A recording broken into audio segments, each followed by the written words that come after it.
Hey, what's up everybody? Welcome to the video, welcome back to the channel today. Episode 5 of Benny on the Beat. Alright, that's enough of that. We got no time for shenanigans. We gotta get right into this thing.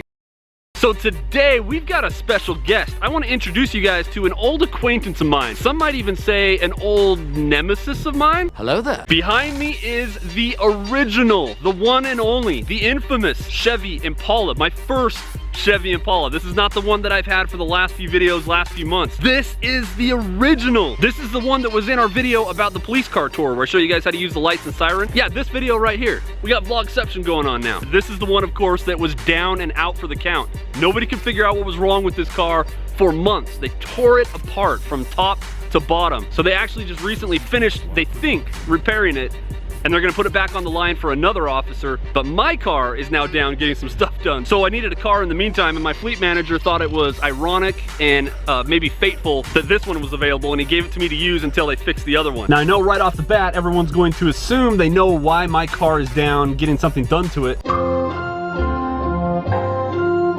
But that was not the main problem, or at least the only issue. Let me show you guys what I think was going on. I've got to move the car first though. Yeah, look at this. There's definitely something going on here. In my line of work, we sometimes refer to that as a clue, or maybe an indicator. As you can see, we have some kind of a fresh, wet substance. Well, it's not sparkling cider, I can tell you that much. Brilliant. Wait a minute. I did just say fresh, right? This is fresh. This is new. It's not just the car that's getting fixed right now. Are you kidding me? This one's leaking too? Are you really that surprised? It's not your fault. I'm terrible at being a car. I will always let you down. Okay, all right. Yeah, despite the fact that my cars are perpetually trying to disassemble themselves, I do actually have some really good memories with this car. Besides the police car tour video, this is the one where someone stole the license plate off of it. Oh, no. This is the one we hit the tire on the freeway with. Oh no, baby, no. The one that got saran wrapped. No. That's it. I'm gonna get a flamethrower and I'm gonna burn your... Of course, through some advanced interview and interrogation, we found out it was my brother that was responsible for that. No, not you, my own brother. No. And there's probably a few others that I'm not even remembering right now. But anyway, enough about the cars. Let's get into the video. Let's go to the studio, look at some of your guys' questions and comments from last week, and then recap some of the crazy calls I had out on the streets on patrol this week. Cheesy studio transition. There we go. From James Jorgenson, I believe that your police department needs to hire Mrs. Fuzz to test drive all new cars, keep the bad ones out of the fleet. You guys are awesome. Thank you for what you do. Guys, I've got inside information that you don't know about that may not make that the best idea in the world. I could bring up what happened to my Jetta back in college. I'll never let that down. Actually, Mrs. Fuzz is a really good driver. We've been in no accidents since the college incident, but I still think we should keep her away from police cars for some reason. Maybe I'm worried that she would lock one of them in the back of the car. What are you doing? That's not funny.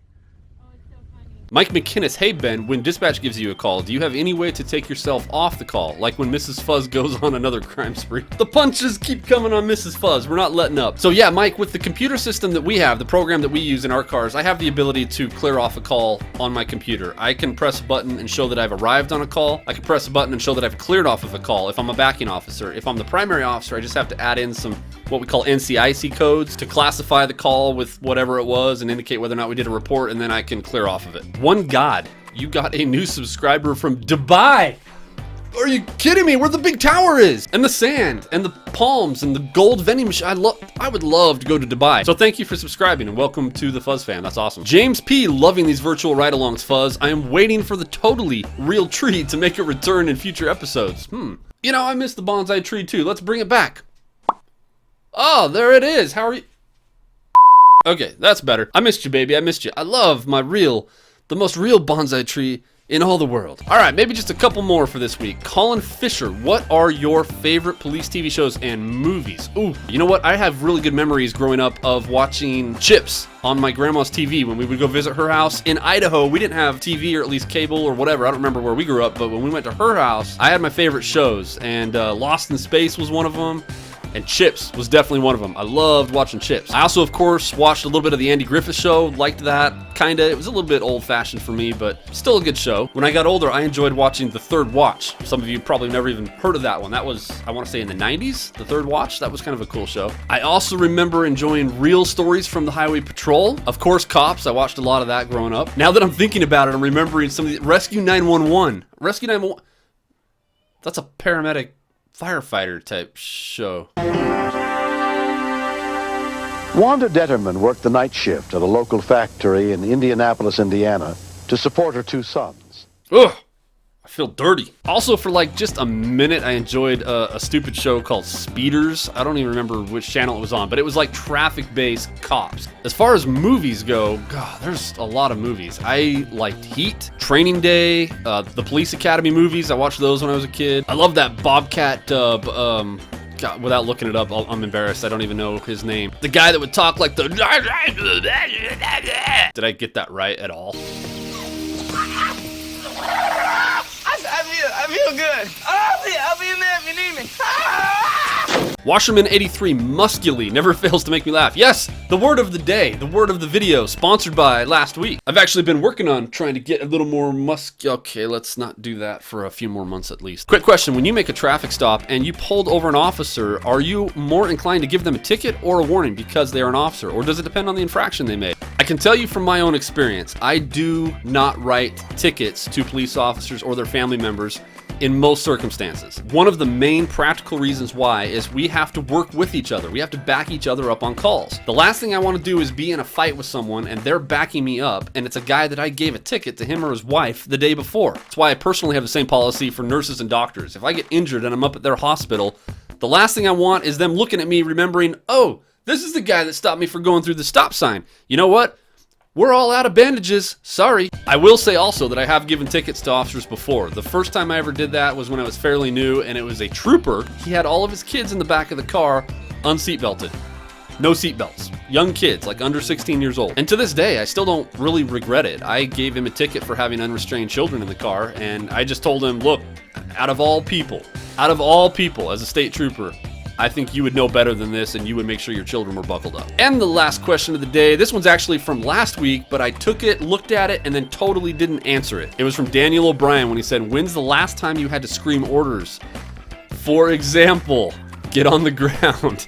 Hands in the air, stop resisting, etc. So I joked about the Latin and the etc. without actually answering the question, which is perfect because it segues right into a call we're going to talk about this week where I did have to yell at people. And what do you know? We're only like 8 minutes into the video before we actually get to the recap of the calls. Seems like I get worse at this every single week. You do. What can I say? I like interacting with you guys. You guys have some awesome comments and questions, and I like reviewing some of them before the start of the next video. So deal with it, aight? So the first call we're talking about came in as a suspicious circumstance, possibly stolen car. Some observant citizen was watching a police officer on a motorcycle on the side of the road on a traffic stop and noticed a car that went by them suddenly pull into a parking lot, park, and a bunch of people that look like kids get out and go hide in a dealership parking lot across the street. So from their observation, the occupants of this car saw the cop, panicked, parked, and then took off and hid in a parking lot. Like, what? Who does that? China. So a few of us headed to the area. We found the car pretty quick, checked it. Sure enough, it was stolen like 2 hours before in a city just south of ours. So my sergeant arrives in the area and starts checking the dealership parking lot and ends up flushing these kids out. They pop up and all run across the street. One of my partners was checking a street, and I went around to the street just south of him right at the moment where he called out on the radio that there were kids running south from him. So I had just turned onto the road to the south of him and knew they would be coming my direction. Since I've done this job for a while and had some experience with this, I knew a better way of finding them was probably to creep up on them. And so I turned off all my lights and I just creeped down the road, and sure enough, I saw some silhouettes start coming through a parking lot right towards me. So rather than turning on my spotlight and flashing lights and scaring them off even more, I ended up getting pretty close to them, like 30 or 40 meters away, and they still hadn't seen me. That's when I hit all the lights and hopped out of the car. I was kind of expecting them to run, but I think I just surprised them so much they had that deer in the headlights look and they all just froze. And this is where Daniel's question comes into play. I hopped out, used that command presence, ordered them to get down on the ground, keep their hands out where I could see them, because there was, I want to say 4, maybe 5 of them, and it was just me at that point. And they did a good job listening and following instructions. They did exactly what I told them to. One of my partners made his way over and we were able to get them to sit down next to a building where we could control their avenues of escape. They looked like kids, they were young. We didn't even put them in handcuffs. We just told them they were being detained and explained why we were stopping to talk to him. And since I work in kind of a bigger department, we have the advantage of having specialty detectives that are usually on at most times of the day. So we have detectives assigned to auto theft, and we were able to call them. They came out, took over the investigation, talked to all the kids. Turns out the person that was driving the car was actually the one out of all the occupants that got away. He ran. Of course, he had more reason than anybody else to. So even though the kids didn't get in trouble for anything, we did call all their parents and have them come pick them up. Then I had a super, super rare call, something that I don't hardly ever do anymore. In fact, I barely remembered how to do it.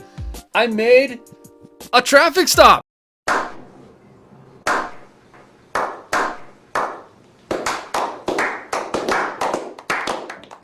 I know, I can barely believe it. I've told you guys before, I work in an area that's pretty busy. We usually just go call to call to call. It doesn't leave a lot of time for self-initiated activity, including traffic stops. It's good to do every now and then to make sure you remember how to call out on the radio and how to actually turn your overhead lights on. It's good, but I happened to get behind this guy and he was just driving with no lights on. He was just a dark brick driving down the road, so it was an easy stop. And a lot of times those ones will actually turn into DUIs because it's a common thing when people are drunk and driving, they don't notice their lights aren't on. But it's also very common, especially in an urban environment, for just about anybody not to realize their lights are on because of all the lights in the city. Either way, we want to make sure they're safe, so I stopped him, made sure he had a valid license, and got him on his way. This next one was actually a little more interesting. This was a report of a woman that was taking her boyfriend up to one of the local hospitals because he was suicidal. When she got to the hospital, he got out and ran from her. And I was in the area when the call came out, so I went around the corner and I saw the complainant's car, and there was actually a guy standing at the driver's side window talking to her. I figured probably the guy that we're looking for. Sure enough, as soon as I turn the corner and my headlights cross him, he looks over, walks around the front of the car, and bolts down the sidewalk. He starts running. I wasn't about to get out and foot chase a potentially suicidal person yet, because if you think about it, I really don't know the facts. I don't know whether or not we even have reason to stop or detain him. Plus, I didn't have a backup officer in the area yet, so I stopped and talked to her first and got the whole story. After talking to her, it sounded like there was reason to stop him, detain him, and get him admitted for psychiatric evaluation. This process is probably called something different in each area of the country. Where I work, it's called a pink sheet or an involuntary commitment. If somebody is a danger to themselves or other people, we can commit them for evaluation against their will, even if they don't want it. So once my partner got up in the area, we started circling the hospital to find the guy. He found him first, got out and tried to give him instructions. The guy started walking away from him. I hurried and ran over to him just as they were meeting up, and the guy fortunately stopped and listened and sat down on the curb like he was telling him. But as soon as I got out and we started talking to him, the attitude was on. He was drunk, which never helps anything. Says who, flathead? He was being very passively aggressive, and he started looking around us, which in my experience means people are starting to look for avenues of escape. Where can they run? So I decided to have him stand up and put him in handcuffs so that we wouldn't have that problem. Fortunately, we were right at the doorstep of the emergency room, so I was able to just walk in, tell them what we had. They found a bed, and we were able to escort him in so they could do their thing. Next, I got sent as a backing officer on a traffic accident. This was a rollover accident, which again, in an urban environment where I work, you don't see as many rollover accidents as I used to when I worked in a county area. I mean, streets where you have blocks and stop signs and stoplights between most of those, you don't usually have the momentum or the space to get fast enough to where you're gonna roll your car. But every now and then somebody manages it, and this was one of those cases. So we got there and actually looked worse than it was. Fortunately, there was really no injuries on this at all. The guy that was in the car that flipped over was able to climb out, and he was fine. So not to go into too much detail, but on traffic accidents, our primary job is just to investigate what happened. Obviously, issue tickets if somebody broke a traffic law, call for tow trucks. The tow trucks are actually the ones, when they get there, they get all the cars loaded up and they clean up the messes on the road. Some people may wonder how that gets cleaned up. It's the tow truck drivers that usually do all that. Next, I was dispatched to call a gentleman about what he thought was a stalking. He thought someone was stalking him. I start getting more information from him. He starts telling me that he thinks the guy got control of the unit above his and was attacking him with an electromagnet or a microwave emitter of some kind and was burning his skin. He started saying that there were pulses of light in his room at night. You guys start to see what's going on here? No. The cool thing about the conversation with this guy that I really liked was he was lucid enough. He had the sense of mind to know that it sounded crazy. He told me that he was worried that he may be going insane, but it was so real to him that he thought it was actually happening. He told me that he didn't think he was crazy, but he understood how it sounded. So these conversations are usually kind of delicate. You usually can't just come right out and say, have you been diagnosed with a mental illness? Are you off your medications? What did you just say to me? Not usually gonna go very well. I went about it by telling him that he's obviously a very intelligent person and asked him if he wasn't able to find any evidence of the things that he was experiencing, what he thought that meant. Kind of put it back in his court. And he told me that the only other option, if there was no evidence of what was happening, because he had set up a recorder in his room to record these pulses of light, which of course produced nothing on the footage. He said the only other option was that he was actually actually losing his mind and was going crazy. So he identified it himself. It wasn't me telling him that that's what was happening. But my heart went out to the guy. He told me he had been trying for months to get help and talk to people, but he was embarrassed about it at the same time. I was able to tell him about some resources we had, about some mobile professional mental health teams that could come right out and talk to him in his house. He had never even heard of that before. He said he wanted to think about it a little bit. I gave him my contact information, told him he could contact me at any point in time. It just felt really good. He thanked me for my time and said that we had gotten further than he ever had before. He was feeling optimistic and all that. So I felt like I actually was able to do something to help someone in that case, which is sometimes a rare thing in this job. And that was about it for the calls. There wasn't a ton of interesting or calls that stood out this week. That's why I don't have really as many on this video. Of course, there was a lot of other stuff I did with my time, filler, stuff I don't usually talk about on these. I do patrol checks, check properties that have asked for us to have an added presence in the area, stop and talk to people that need directions. So not as much patrol stuff this week, definitely a little heavy on the Q&A side. So I didn't really intend for that to happen, but I'm gonna try next week to really focus on the calls to make this more about the patrol vlog and maybe not as much of the Q&A. So sorry about that. Hopefully you guys still enjoyed the content. It was still helpful and informative. If it was, make sure to put a like on it so more people can find it. And of course, if you're not already subscribed to the channel, hit that button, hang out with us, get notified when we post new videos. We have a lot of fun here. Hope everyone has a great remainder of their weekend and a fantastic week, and we'll see you guys on the next video. Let's level up. Pedal to the metal when I play the cut. Doing double time like double dutch. Stay a dime a dozen, so I double up. These late nights finna pay off. Gonna take flight, no days off. My blood pumping, my blade sharp. Young Savon trying to save all. What is with that stupid crow? If it doesn't shut up, I swear on my life.